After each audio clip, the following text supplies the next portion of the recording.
किसी ने बड़े कमाल की बात कही है कि प्रार्थना परिस्थिति नहीं बदल सकती लेकिन इंसान का चरित्र बदल सकती है। मैं हूं आरजे कार्तिक। एक बड़ी छोटी सी कहानी दोस्तों आपको सुनाता हूं। ये कहानी है 11 गांव की। एक पंचायत में 11 गांव थे जहां पिछले कई सालों से सूखा पड़ रहा था, अकाल पड़ रहा था। उन 11 गांव के लोग परेशान थे और बार बार सरपंच साहब के पास जाते थे, कहते थे कुछ करवाइए। और वो कहते थे सरकार जितनी मदद कर सकती है उतनी कर रही है, अब क्या किया जाए अगर बारिश नहीं हो रही है। किसी ने उन्हें सलाह दी कि यहाँ से 100 किलोमीटर दूर एक मंदिर है जहाँ पुजारी जी रहते हैं और वो हवन करवाते हैं। अगर उन्होंने वर्षा वाला हवन करवा दिया तो आपके गांव में अवश्य वर्षा होगी, लेकिन आपको वहां जाकर के उनसे मिलना पड़ेगा। 11 गांव से कुछ लोग जो थे इकट्ठे होकर के बस से गए। 100 किलोमीटर दूर वो मंदिर था, जाकर के मिले पुजारी जी से। उनसे कहा कि हमारे गांव में कई सालों से सूखा पड़ रहा है, बारिश नहीं हो रही है। पुजारी जी ने कहा चिंता मत कीजिए। मुहूर्त निकाला, तिथि बताई, समय बताया, कहा कि आप एक काम कीजिएगा, 11 गांव से, हर एक गांव से एक एक प्रतिनिधि यानी कि 11 लोग जो हैं मेरे पास आ जाइएगा, हवन करवाया जाएगा, देखना आपके यहाँ पर वर्षा अवश्य होगी। 11 गांव के लोग बड़े प्रसन्न हुए, जाकर के अपने अपने गांव में ढिंडोरा पीट दिया, बता दिया कि भैया बारिश होने वाली है, हवन होगा, उसके बाद बारिश ही बारिश। जो तिथि थी, जो मुहूर्त था, समय था, तय समय पर ये लोग पहुंच गए बस में बैठ करके वहां मंदिर तक। और 11 लोग जब हवन में बैठे तो पुजारी जी की दृष्टि जो थी, एक व्यक्ति पर विशेष दृष्टि थी, बार बार उसको देख रहे थे।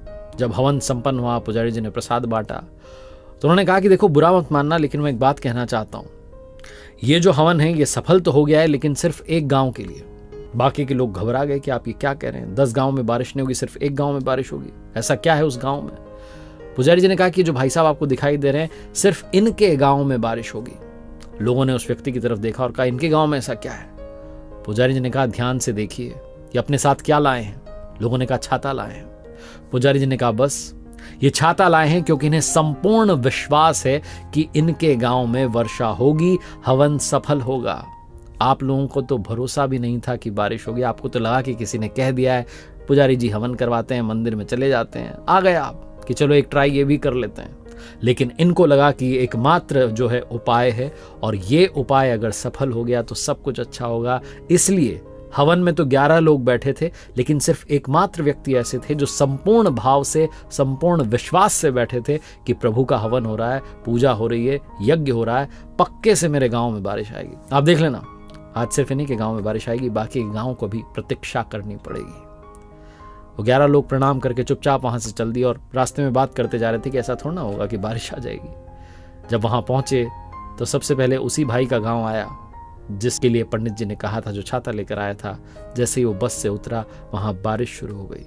10 के 10 लोग अपने अपने गांव में बस से उतरते चले गए, लेकिन किसी के भी गांव में बारिश नहीं आई। सिर्फ एकमात्र व्यक्ति के गांव में बारिश आई, क्योंकि प्रभु भी कहते हैं कि प्रार्थना से परिस्थिति नहीं बदल सकती लेकिन चरित्र बदल सकता है, और जब चरित्र बदल जाता है तो परिस्थिति अवश्य बदलती है। प्रार्थना से परिस्थिति बदलनी है तो पहले चरित्र को बदलना शुरू करो, प्रार्थना में विश्वास लाना शुरू करो, ये मानना शुरू करो कि अगर मैंने प्रार्थना की है तो सक्सेस अवश्य मिलेगी। हम में से बहुत सारे लोग मंदिर तो जाते हैं लेकिन छाता ले जाना भूल जाते हैं। विश्वास करना है तो संपूर्ण कीजिए, अपने आप आपकी लाइफ में सक्सेस आप तक चल कर आएगी। एक बार फिर से वही बात जो अक्सर कहता हूं, कर दिखाओ कुछ ऐसा कि दुनिया करना चाहे आपके जैसा। देखते रहिए हर सोमवार सुबह 9:30 बजे मेरे साथ एक नई कहानी, हर शुक्रवार सुबह 9:30 बजे लर्निंग सीरीज का एक नया वीडियो। और दोस्तों मैंने अपनी ऑफिशियल वेबसाइट लॉन्च की है www.rjkartik.in। इस वेबसाइट पर 2 कोर्सेज हमने अभी लॉन्च किए हैं। पहला पर्सनैलिटी डेवलपमेंट के बारे में, दूसरा आर्ट ऑफ बैलेंसिंग के बारे में। आज की भागती दौड़ती लाइफ में जो स्ट्रेस आ चुका है उसको कैसे मैनेज किया जा सकता है उसके बारे में। तो आप देखिएगा, उम्मीद है आपको पसंद आएंगे, आपके काम आएंगे।